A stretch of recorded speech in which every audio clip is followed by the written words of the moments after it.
We will start with Commissioner Lapodini Marc Atouga, a commissioner in charge of agriculture, environment, and water resources of ECOWAS. Commissioner, I would like you to address the audience and keep in mind the question that I just posed and let us know what you think we can do more, differently, and better to better deal with shocks and droughts and resource scarcity and to strengthen resilience in the region. Thank you. The floor is yours. Thank you, Mr. Chairman. I agree with you that this is no longer time for diagnostic, but this is a time for action. First of all, let me thank the organizers for associating ECOWAS to this important event, addressing resilience and to shocks in the regional context. The scene was set for those of you who were at the opening ceremony, where several panelists touched on what we know before getting into this subject matter. Resilience to drought and resource scarcity in Sahel. What does this entail? Building resilience in that context. I'm not going to lecture you on Sahel, but you all know that Sahel is synonymous with drought and resource scarcities. People are mostly living on the exploitation of natural resources through agriculture, livestock, fishery. Most are in the rural area and depend heavily on rainfall for their activities. Water is the most scarce resources which limit the major and activities of the people. Good year, bad year, rainfall dictates how people from Sahel cope with shocks and crises.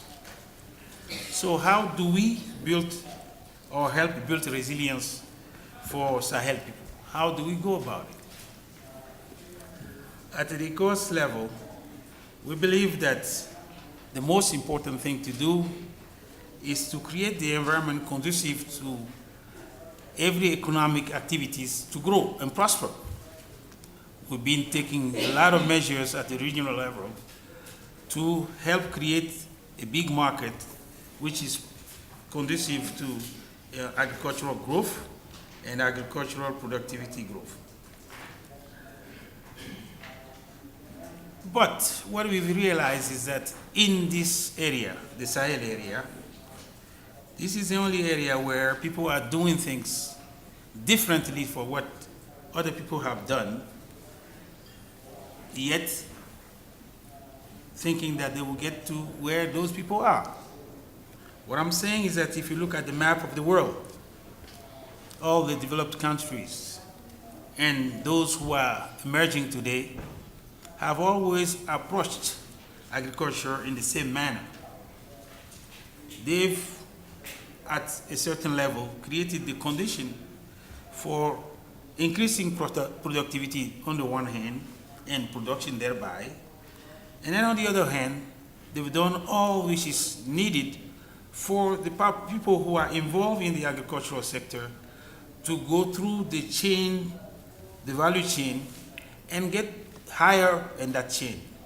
Because the added value to everything that is done is at the other end of the tail, not at the production end of the value, the chain.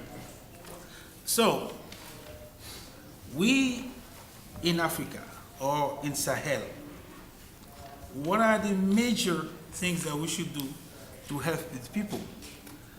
As she put it the other day, the lady from WFP, we are not there to create condition or to create resilience for the people. We are there to help them build their own resilience.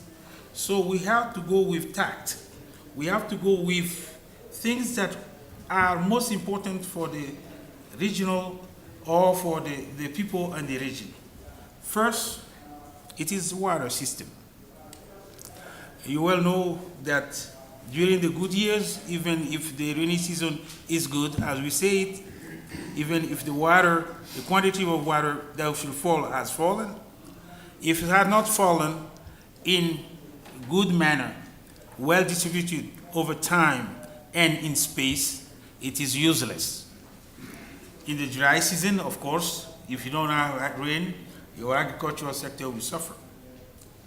Everywhere in the world, if you look at what is happening, the agricultural sector depends on 20 or 40% on irrigation. In Africa, we're still at the lower end of that tail, and I don't think that should continue, and I think we should put an emphasis on it.